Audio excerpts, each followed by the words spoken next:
여러분들이 저 지금 걸 보면서 아 나도 해야겠다 이런 생각 하지 마시고, 왜냐면 저는 인간 지표로서 말씀드리면 제가 작년에 산 게 한 20몇 개 되거든요. 올해 산 게 근데 4, 5개밖에 안 돼요. 그 말은 뭐냐면 저를 인간 지표로 봤을 때 살만한 게 그만큼 없어진 거예요. 그러니까 저는 작년 같은 경우에도 어떤 물건을 살 때든 내가 이거를 사면 5천은 번다라고 해서 들어갔어요. 보통 다 5천을 넘게 벌었죠.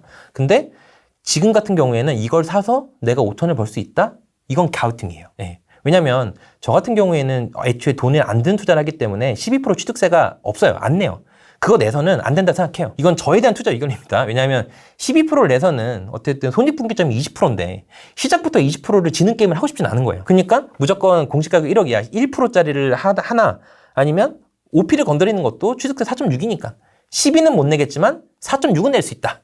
이런 거기 때문에 하는데 작년에 비해서 확실히 떨어진 건 맞고요. 제 주위에서도 요새는 사는 사람보다 파는 사람이 더 많아요. 그러니까 그런 부분들 다 좀 생각하시고 진행하셨으면 좋을 것 같아요. 어차피 다 투자들이 보시는 거고 다 감이 있으실 거예요. 진짜 제대로 들어가려고 했으면 19년 들어갔어야 되는 거고 19년 들어갔으면 돈 없이 1억 버는 거고 채당 20년에 들어갔으면 7, 8천 21년이면 한 5천 올해는 제가 봤을 때 2, 3천 그러니까 이게 애매한 거예요.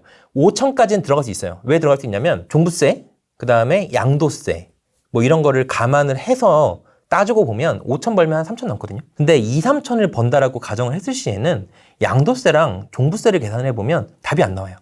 물론 제 구간에서도 그렇고 이걸 따져봤을 때 답이 안 나와서 그냥 안 하는 거예요. 그러니까 공시가격 1억 이하의 매수를 12월 거제, 2월 달에 서산, 아산 여기까지 딱 끝내고 그것도 한 5천 정도 볼 거라고 하고 들어갔거든요.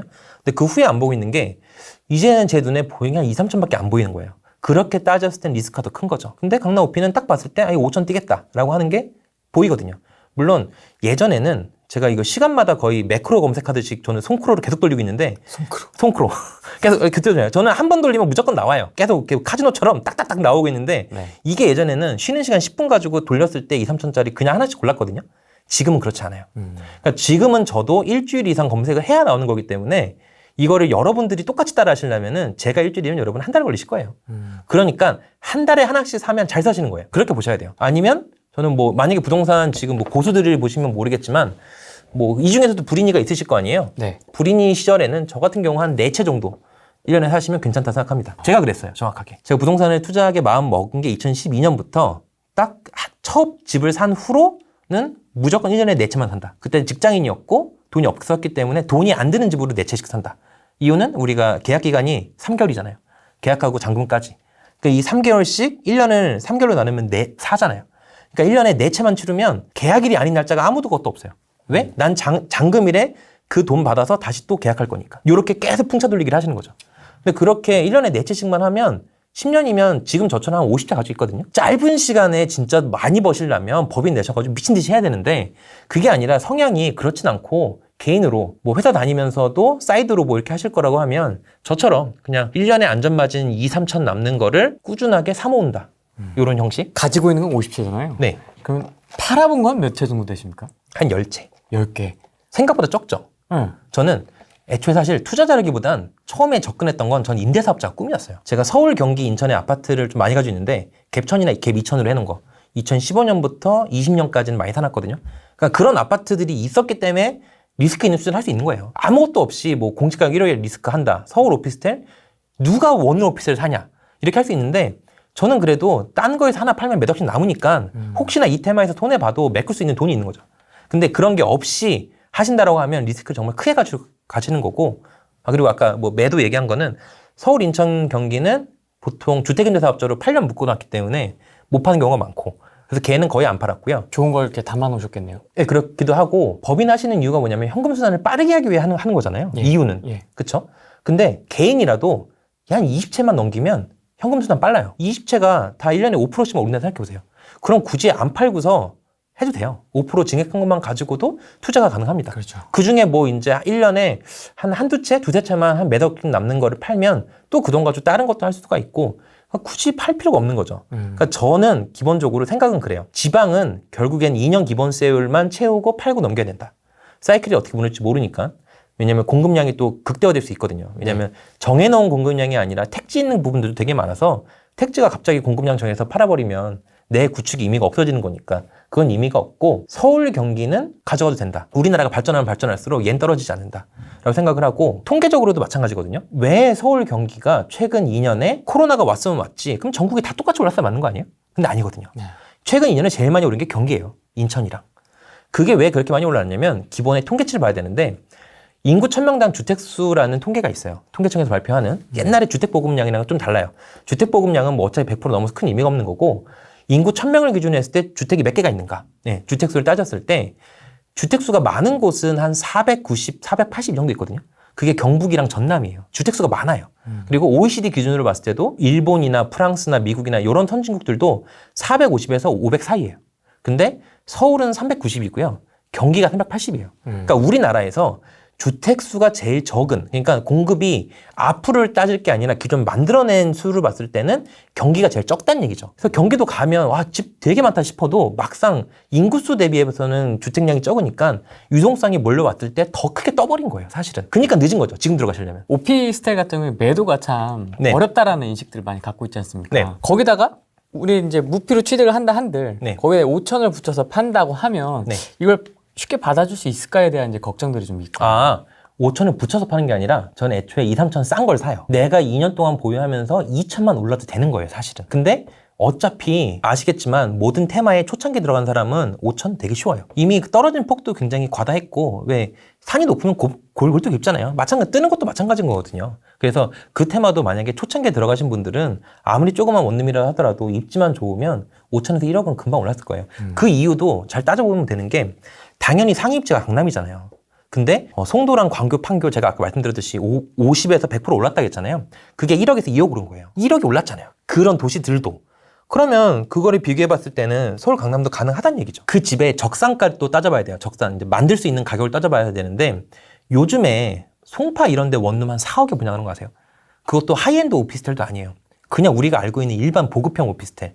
그리고 강남 같은 경우 하이엔드가 뭐 13억, 15억 이렇게도 분양을 하잖아요. 근데 완판이 되잖아요. 네. 그러니까 지금 돈 많은 사람이 굉장히 많다니까요. M2 광희 통화가 굉장히 크게 늘었기 때문에 예전이면 그런 보급형 오피스텔을 뭐 강남이라도 2억에 사서 보증금 1000에 한 100만 원에 세팅을 해요. 뭐 이런 식으로 했는데 요즘에는 그런 10억짜리 하이엔드 오피스텔 원룸을 사서 보증금 1억에 월세 500을 받아요. 그게 맞춰지는구나. 500이면 1년에 600이잖아요. 그럼 6%잖아요. 6천, 네. 6천. 네. 네, 그러니까 이게 가능하다니까요. 그런 사람들의 수요가 있어요. 어차피 보급형이나 하이엔드나 땅값의 차이는 거의 없어요. 왜냐하면 보급형이 주택 하나에 한 3에서 한 5 정도 대지 지분을 가지고 있고요. 하이엔드 오피스텔이라 하더라도 5에서 한 8 정도밖에 안 가지고 있어요. 그러니까 생각보다 대지 가격에서 큰 차이가 없거든요. 근데도 그렇게 비싸게 팔잖아요. 저는 오피스텔을 4년 차에서 6년 차까지만 사요. 처음은 너무 비싸고, 근데 오늘 명동 산 건 3년 차였어요. 3년 차였는데 좋네요. 처음에 당연히 오피스텔 분양은 시행사랑 시공사, 뭐 분양대행사 이런 거에 마진율이 워낙 많이 껴있기 때문에 2에서 30%는 없어지는 비용이라 보시면 돼요. 신도시의 상가도 마찬가지잖아요. 처음 분양받으면 이미 거품이 가득 껴있잖아요. 그 거품이 빠지려면 한 4년 걸립니다. 4년도 걸리고 그 거품이 빠진 상태에서 사서 10년 안에는 팔아야죠. 근데 그렇게 따졌을 때 4년 차면 준신축이잖아요. 그래도 네. 준신축인데 이게 제가 산 금액이 뭐 1억 후반대였거든요. 거의 다 1억 후반대였는데 그 지금 만약에 그런 사이즈 보급형 사이즈가 신축으로 나오고 있는 게 한 3억 정도 나와요. 3억에서 3억 5천 이 정도. 근데 면적도 한참 적고 그래요. 그러니까 제 생각은 그렇죠. 다시 이걸 못 만들어낸다. 다시 어차피 강남은 땅이 없을 뿐더러 대지도 없고 대지 가격도 비싸고 건축비도 좀 비싸잖아요. 1억짜리는 절대 못 만들어낸다. 이 지역에서는. 그걸 판단을 한 거죠. 조금만 더 얘기하자면 그러면 이거를 풀피를 어떻게 맞출 생각을 하냐. 너무 간단해요. 국가 정책을 이용하는 거예요. 국가 정책. 예. 중기청 대출 들어보셨죠? 중소기업, 청년, 보증금 대출. 그게 한도가 얼마냐면 2억이에요. 강남에 생각보다 중소기업, 중견기업이 많습니다. 삼성 같은 대기업만 있을 거라 생각하는데 그렇지 않아요. 중견기업도 되게 많아요. 근데 그 사람들이 이거는 일을 뭐 한 달만 하면 받을 수 있는 자금이거든요. 근데 이게 보증금 2억이 원룸 오피스텔을 하더라도 시중에 없어요. 잘 생각해보세요. 내가 1억 7천에 오피스를 샀어요. 1억 9천 5백에 내놔요. 2억이면 너무 맥시멈이니까 한 1억 9천 5백에 내놓으면 누군가 바로 구해요. 일주일 안에 나가요. 왜? 잘 생각해보면 2억까지 중소기업 청년 대출을 해준다라고 했을 때 1억 원을 1.2%에 빌려주거든요. 그러면 보증금 2억짜리 집이 마법 같은 현상으로 보증금 1억에 월세 10만 원으로 바뀌는 거예요. 1.2%니까. 120만 원에 11호 나누면 10만 원이잖아요. 그러면은 뭐 보증금 1억에 10만 원이면 다시 약간 신용대출 마통 같은 거 해가지고 받는다라고 했을 시 이게 한 7천만 원 더 대출 받으면 보증금 3천에 한 35만 원, 40만 원 이렇게 바뀌어요. 그러면 그 정도 동네에서는 적어도 월세를 80 줘야 되거든요. 옛날엔 70짜리도 많았는데 지금 강남에 70 거의 없어요. 다 80으로 올라갔어요. 그러면 지금 나오는 월세보다 반 가격 이하로 살 수 있기 때문에 이 사람들은 충분히 낼 수 있는 거예요. 왜? 요즘 고시원도 뭐 20, 30 하잖아요. 근데 강남에 있는 원룸 오피스텔이라도 그 정도 금액에 살 수 있다? 충분히 하죠. 그냥 나갈 수가 있는 거예요. 또 보증보험이 돼요. 공시가격의 150%까지 되거든요. 전세 가격이. 근데 만약에 1억 7천에 제가 오피스텔을 매수했으면 그거의 공시가격은 보통 한 1억 5천이래요. 1억 5천이니까 1억 5천에서 150%를 더한다고 생각을 하면 한 2억 2천 되잖아요. 그럼 전세 가격이 당연히 뭐 2억이면 2억 2천 안에 들어오니까 보증보험도 되는 거죠. 그렇게 되면 나는 싸게 사서 이익, 뭐 매도자 팔아서 이익. 제가 먹주로 때려서 팔려고 한 거 아니잖아요. 그러니까 이 사람도 자의에 의해서 판 거잖아요. 돈이 필요해서 판 거고. 그럼 이 사람도 이익. 세입자? 이익이죠. 국가에서 기금 받아서 저리로 들어가죠. 그 다음에 보증보험도 되니까 이익인 거고. 제 세입자도 네. 그 중기청 그쵸. 대출을 네. 해서 계속 그냥 조용히 오래 있더라고요. 그러니까요. 그거 뭐 뗄 가능성도 없고 그리고 지금 뭐 전세를 새로운 사람 맞춘다라고 하면 전 그냥 지금 바로 맞춰드릴게 할 수 있어요. 나간다고 해도. 왜? 그거 이상으로는 충분히 맞출 수 있고 그 금액으로도 다른 사람 대기자들도 있으니까. 전에 제가 이 프로그램 할 때 그 호토님도 어떻게 하면 풀피를 만드시는지 물어본 적이 있었잖아요. 네. 그것도 보면 정말 간단한 원리긴 해요. 이렇게 전세로 빠져나갈 수 있는 금액을 미리 설정해놓고 그럼 2억이 빠져나가는데 설정을 해놨잖아요. 그러면 나는 그 밑에로만 사면 되는 거예요. 그렇게 되면 그 차익 부분만 풀피로 되는 거고. 얼마나 쉬워요. 2억의 전세가 얘가 나가. 그럼 내가 1억 7천이나 8천이면 사야죠. 그런 걸 어떻게 좀 구할 수 있을까요? 그러니까 이게 매크로를 계속 돌려야 된다니까요. 손크로 네, 손크로를 계속 돌리셔야 돼요.